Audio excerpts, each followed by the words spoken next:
The one right beside the white. Nope. Yep, that one.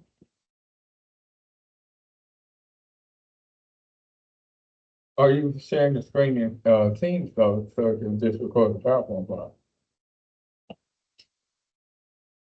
So here, you can go, yep, and find the window of the PowerPoint. Yep, You'll just run it from there. yep, so it's recording from there. And we ready to go. Can I take the kids over here? Yeah, it's okay. All right, parents, I'm gonna take all the kids, Glenn, okay, You good? I'm gonna take all the kids over to Just there. freezing. Okay, so they can do it. And recording. It is recording. They over there. Okay. Gotcha. It's freezing.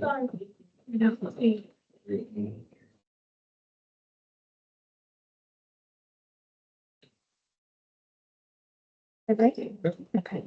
All right, Thank y'all. Sorry about that. so what does the law say about students who score approaching? We really give children a strategic assessment. And it starts basically what they do on the assessment called I-rated. If you know about the I-rated assessment, we've been doing it for about 5 or 6 years now, I know, for I-rated. And children's been doing it, so they've done it in kindergarten all the way up to now. They look at where they test on I-rated. This will determine where they started in I-rated from kindergarten. It actually starts in kindergarten. And when they move to first grade, are they on grade level? Then when they get to second grade, are they still on grade level? And when they get to third grade, are they still on grade level? Somewhere shifts happen, they may leave kindergarten on grade level, and then by the time they get to third grade, they've gotten behind 1 or 2 levels. And when that happens, it causes their reading comprehension to go backwards. And then it impacts them when they start testing. So it really started in the kindergarten. So I want you to know how they start determining it. And they look at this for growth. So it looks at, can a child meet 1 year's worth of growth in a year? So if a child stays on grade level on your assessment, this is your key. So I want you to know. Looking at this paper will let you know, is your baby on the right track? And it'll say right here at grade, and you'll see, are they there? Are they approaching? Are they not? It'll tell you if they're 1 grade behind, 2 grades behind, it tells you right here. Okay, so this is your individualized sheet. Everybody have theirs? Ms. Brewer, you have hers? Anybody else came in that did not have it? Y'all got lyrics? Okay. You got Lauren, Langley? Okay, I wanna make sure you have it, because this is very important. This is where it really starts, okay? So looking at those areas, if you see anything where your baby is not at or surpassed, that's where we're already in the bubble. We need to go ahead and start working on it now. And that's why I want to make sure that if I need to get those babies in tutoring, I need to do that now, so I don't wait till the spring so they can have the support they need. Okay? And then your report, I need to just see one second, talk through it. Talk in detail. And it tells you like, the overall, what your baby needs at the top. Okay? It'll say overall at grade. That means you're in good standing. 9 times out of 10, your baby will probably score for 15 on the CCAP. That's what it has been. But if you see some areas that say not performing or approaching, those are things that's like they're close but not there. Or we need some help right now. Okay? You get these in second grade too. You get it all year long, actually. We do this 3 times a year. We did it in the fall, we'll be doing this in December, January, and then we'll do this again in May. And in May, that kind of determines where they need to be for the upcoming year, and then you come back right when school starts and they do it again, okay? So it's like, we left in third grade, we started in fourth grade, are you still where you ended? They compare it from year to year. So it's never, oh, you can worry about I-rated now. No, I-rated is something they need to take serious every year because there's two benchmarks that they identify based on this. And I-rated can help save us when it's time to promote your baby to the next grade. So the Learning Loss Bridge Camp is what we call the Summer Learning Academy.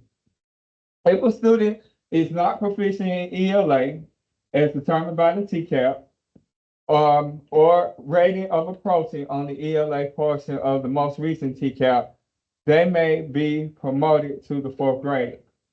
If the student is attending the Summer Learning Academy before the upcoming school year. So the Summer Learning Academy always starts sometime in June, you go to July, like 4 or 5 weeks. But they have to go to this. And they have to have 90% attendance at the Summer Learning Academy to ensure that they move on. And this was determined by the State Board of Education, right? So they determine, well, we want the child in school all summer. And they better not miss but one day, all they on 25 days they're in there.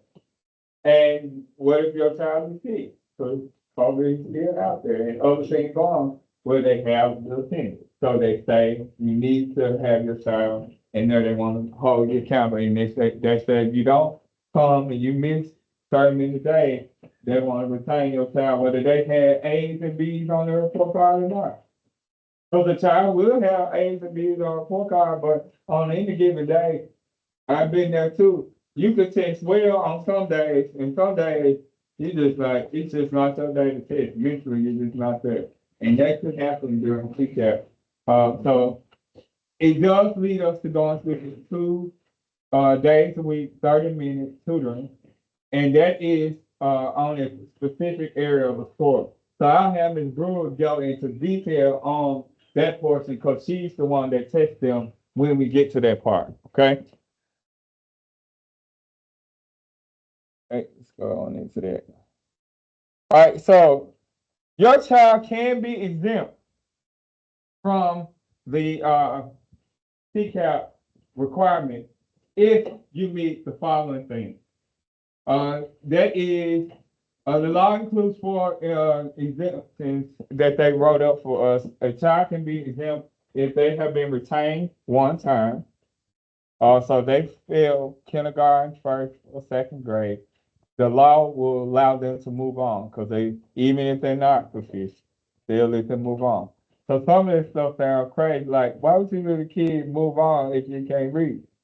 But the law will allow kids to move on because of the overage for grade law. They contradict this law because if they overage for grade, you may never know how to read, but you still can be promoted because you can only fail 1 time in elementary school. And when you get in high school, you gotta earn your credit so you can be retained. Students with a disability, so if your child has an IEP, your child will not have to be pulled into this. But I would say, if your child has an IEP, whether it's school or it's social resource, that does not mean they can't pass the TCAP, because I had a baby in Fed last year who scored for 50. So children can perform, and you have the right teacher working with them. So don't let that be a parent, because even if they are fed, don't say, oh, well, my baby don't have to worry about it. We are still trying to push them, because we had 2 kids who were in SPED who still scored for 50. And they have additional resources.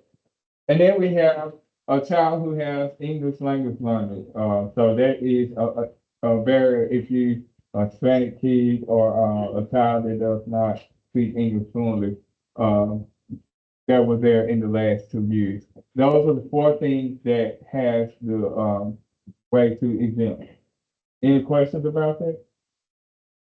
So if any of these kids, your child can get promoted to 4th grade. But know this, the rule does not stop at 4th grade. Because when they go to 4th grade, it still says you can go to 5th grade, you still got to pay proficient on the TCAP. So 2 consecutive years, they have this law in place, even though it starts at 3rd, it really is 3rd grade, you got to pass it.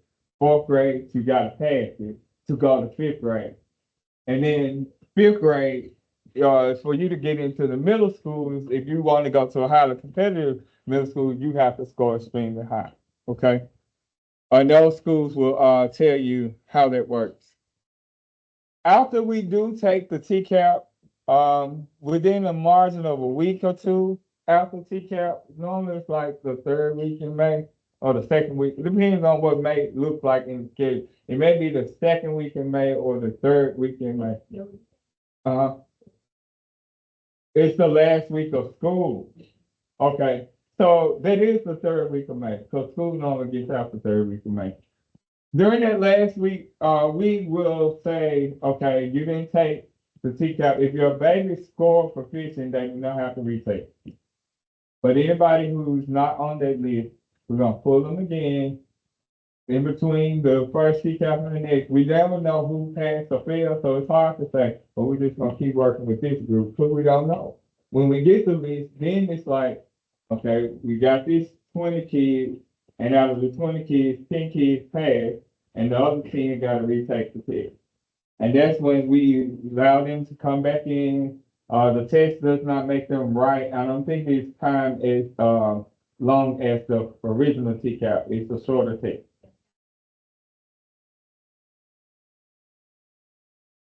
Yeah, because the original TCAP, they would do it one day, they have to write and compare text.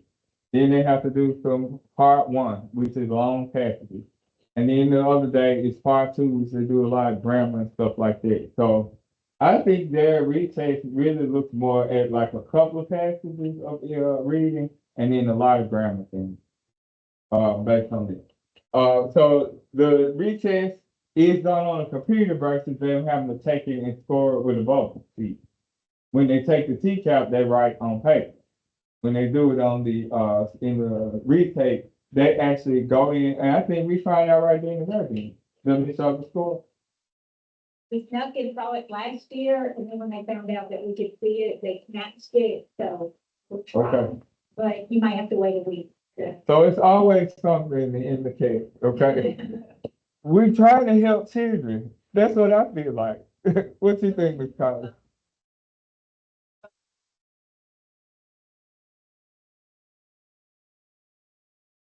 Being that they have to do already and everything, computer. It depends on which assessment. Now, the retake, some kids do better on the retake than they did on the TCAP. I don't know. I don't know if it's easier or something that's going on in there, but I've had several kids who did not make it on the TCAP, and then they came back and took it on the retest, they passed. And that's what I was wondering, because they do all of these tests on iReady, everything is computerized. And then they go back to our way, old school bubbling. They don't usually use Scantrons like that. Right. So when they, get a paper test, that may be a little off-putting. And so when they come back and they retest and they do it on the computer, and then there's something they're used to, it's familiar. Uh-huh. So it was just a question, because I wondered, did that kind of affect maybe? Actually, our kids need to do better with paper, because when it goes, they're. One of the requirements is you have to go back to the text to find the answer, we try to teach them, try to remember, don't guess, go back to the text. Well, on the computer, that means they have to scroll a lot, and they don't like to do. Okay. And in third grade, they don't have a bubble feeder and trying, they actually get one in the book. And so that helps with third grade. They still have a problem doing stuff in a straight line. So if they want to mark A, B, C, and D on number one before they go to number two. Okay. And Okay. in the next letter. So we work with them on paper. I really, really, right now, the only one that they do on the computer anymore, because we don't have Mastery Connect this year. Okay. So their quarterly assessment, their every 3-week assessment, it is all on paper. And sometimes it's just the fact of, oh my goodness, I didn't have, maybe I need to take this seriously. And So mama looking at him a little crazy, being like, you better go do right, you know? It's the child. And like I said, it's just on a given day, cause one year, there were some kids I knew should have passed the TCAP, didn't pass the TCAP, then went to the, retest, scored higher on the retest than they did on the TCAP, and they knew they could do it. And last year, that happened too, several kids had, took the retest and passed. So it just depends, like I said, it's just really the given day of the child and their commitment to pass. Looking at, oh, today, I know I better do it because I want to get on, so I have to do it, then they concentrate. So just like, let them know on them ELA days, when TCAP comes, I'll give you all the TCAP schedule, in March, it'll say, we doing ELA on these days. Make sure they focus, reading, coming in, participating, and ready to go, knowing, hey, you can do this. Don't you stress yourself out. Just go in and give it an all and commit yourself to passing, because you can read, you can pull from text, you can cite evidence. They know these types of things. And then if I need to, I will start for Christmas. I'll get them some packets to do over the break. Make them do it over the break, even though they're off for them 10 days. Look at making them read the passage, answer those text dependent questions, because it's just practicing for the TCAP. If you don't do nothing but like 1 or 2 days, just drill down. Go to- Mhm. How they process the paragraph and how they Yeah, answer the question, and you will see like, okay, you don't pay attention to this when you read. and it's called context clues. They're not paying attention to the context clues. They don't read what's around the bubble. Like the text may be about the word, but then they're not reading the descriptions, what'll give you the answer in the text.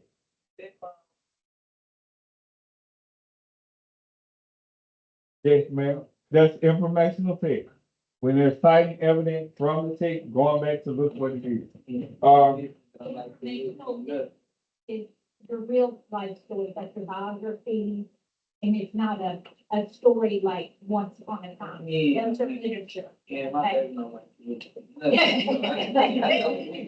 Yeah, and it's two parts of that. They do the literature, which is the story part. And then the phonological awareness, phonics, high frequency words, and vocabulary. That's why I was saying this was the stuff that if they got this right in kindergarten, fluently, they would have built this skill.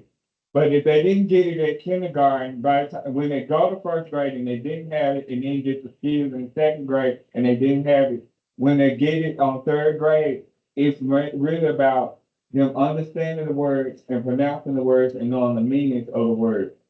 And it's like word study. You remember when we were in school, we had to study spelling words I know weekly, I had to write spelling words. Every week we had spelling test every Friday. I remember that all day long. And we had to learn, we had to look up them definitions, we had to write about it, we had to practice our words. A lot of times, because of the constraints of literacy, they took that out of the ELA. They don't learn it like we did. So our babies don't get to practice spelling different words weekly. They don't get those spelling tests anymore because it's so compact since that Common Core effect. And that kind of took some of that good learning that we remember. Because we didn't do informational tests when we were in school. We just was answering the question. Now they have to cite evidence and then go back and look at this and what does the author say and point of view and stuff like that. So they require them to be very complex in their reading. If your baby does not pass, I just want to tell you, you do have rights and you can appeal it. But the only person that can appeal it is you. Okay? And so if you do, I will call you and I'll say, your baby didn't pass the TCAP. These are your options. You can put them in Summer Learning Academy, and then we'll have them in tutoring. Or if you feel like your baby to move on and you want to appeal it to the state, you can. And they'll give you a sheet. And the appeal process works a certain way. So Ms. Brewer's gonna explain to you about Ainsworth and how they work. Okay, so Dr. Hines mentioned about retaking the TCAP, okay? So if your baby makes proficient on TCAP, none of the rest of it's fine, okay? but let's just say it's not their day, they don't make proficient on 2K. Then we have what the state calls is the Ames Web grade level benchmark test. Now, all the kids take Ames Web. We do that 3 times a year also. And it's where they read a passage for 1 minute to me. And we mark that down because they're required to read a certain number of words per minute. And there's a grade level. Each first grade has a set, second grade has a set, third grade has a set. And then they have to answer some comprehension questions. Okay, so the state says, all right, so you didn't do so good on TCAP. Okay, so we're gonna give you this grade level benchmark test. Then we're gonna give you a chance to retake the TCAP.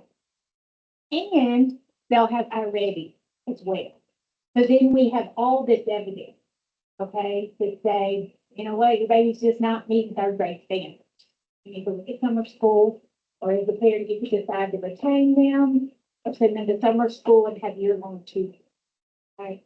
So we have several people, several students right now. We have 13 4th and 5th grade. 4th graders Oh. and 8th, 5th graders that are in the mandatory tutoring, so that they didn't get held back, they can go on. So the Ames Web is just another piece of evidence that the state uses to determine if they're grade level. All right. So that was that. And so with this approaching, that's how you're eligible for the appeal. Okay. And again, Dr. Hines or myself, one of us will be calling and saying, okay, this is what you have the grounds to appeal. We need you about this piece of paper. We have to sign a piece of paper, upload it and send it back. But if you don't, they don't do that on TCAP, they don't meet the 50th percentile, then there's no grounds for appeal. And then as a parent, you have to decide, are they gonna repeat third grade? Are we gonna go to summer school and do tutoring during school? And if you do feel like, because you may see things, and I'm sure the teachers communicate with you, but my baby just not getting where I need them to be. I really want to look at further things. You do always have rights. And at any given time, you can say, I'm really concerned about my baby's learning. I just want to see or rule out, is there any learning disabilities, with my baby? And that process is called the S-team process. And you can orchestrate that meeting. You could reach out to our counsel, Ms. Rogers, and say, I've been watching my baby for the last 3 years. I'm seeing these struggles on this. She's not comprehending. I do have concerns. I know I'm seeing this, but I just want to see if a psychologist and the assessment is seeing what I'm seeing. They may be able to do some additional tests and say, hey, we do think there are some things going on we need to help supplement and put in place. But if you do have those concerns, the time to do that is now, because by the time they take the TCAP, it's too late. And we can't rule it out by then, so it takes time to go through all of their protocols. And if they do meet those eligibility requirements, then they fall in the exemption, because then they'll be exempt from the law. You remember I said there were certain things that will qualify for exemption, and then none of this now, okay? So those students, if you get any information about RTI, or being, in intervention, those are conversations that we can have about the SPM process. I do want to emphasize the TCAP and the Ames Web Plus and the retesting. None of that has anything to do with the grades on that report card. They can be made in the A's and B's in class, but we're elementary school teachers and we just love to give them an extra chance. They come on back, let me help you with this. But they can have A's and B's, but if they do not meet proficient, they do not get to go on without some of these other things. Yes. So be expecting a letter from us by February 1, notifying you if your baby is at risk of being retained.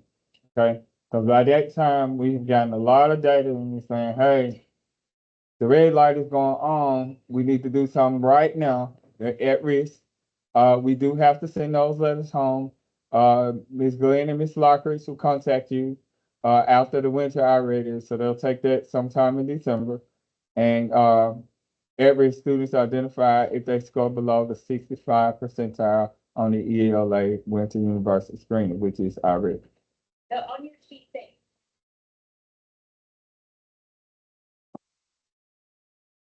Very tiny writing, but over here underneath the graph, you see placement. And then you see scale score, and then you see national norm, and it has the word percentile there. This is where they're looking at to be above the 65th percentile. If it's below the 65th percentile, they're saying that they're at risk. Okay? Now, 65th percentile in August looks a lot different than 65th percentile in January, because they're expected to know more in January, right? So don't feel like, whoo, we made it. We feel you gotta keep pushing. So gotta get them to do more right. All right. So, the only last piece we want to do is, well, you may have signed this in Power School. Do you all remember signing it when you were registered this year? I didn't tell them. So. Okay, if you did not, I'll give you a physical paper. Look, you went through this last year, so you know. But, so if you, do we have the physical that way they can just go on and sign it and do it? Yeah, so I gave you a piece of paper, if I did This it. here. Yeah. So this is just saying you acknowledge and understand all the things that you talked about.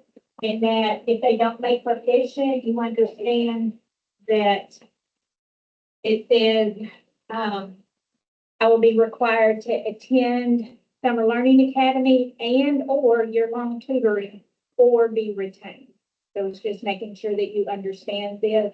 So you have the paper copy, but in your Power School, you know, when you go in the parent portal, like when you registered, okay, if you're on the computer, I don't do it on the phone because I don't have access on the phone, but on the computer, on the right-hand side, you know, it would have the colored boxes for registration. It would have the other colored box that was for your optional renewal. If you go further on down, there's one that says forms. If you click on that, you'll see one that says third grade literacy connect. Okay? It's simply a box that you check, yes, I understand. Yes, I will give them information, and you can do that. We'll still send a paper copy home, in January, like we talked about, and then this one. So all parents who weren't here, we gotta send it home, you know. But you won't have to sign this again if you sign this today. You just will get the at-risk letter, okay? So at this time, that's all I have to present. If you have any questions for me, I'm here to answer those. If you want to pop off the line, that is your opportunity. If not, you're free to go. I'll just give the form to Ms. Brewer and then we will,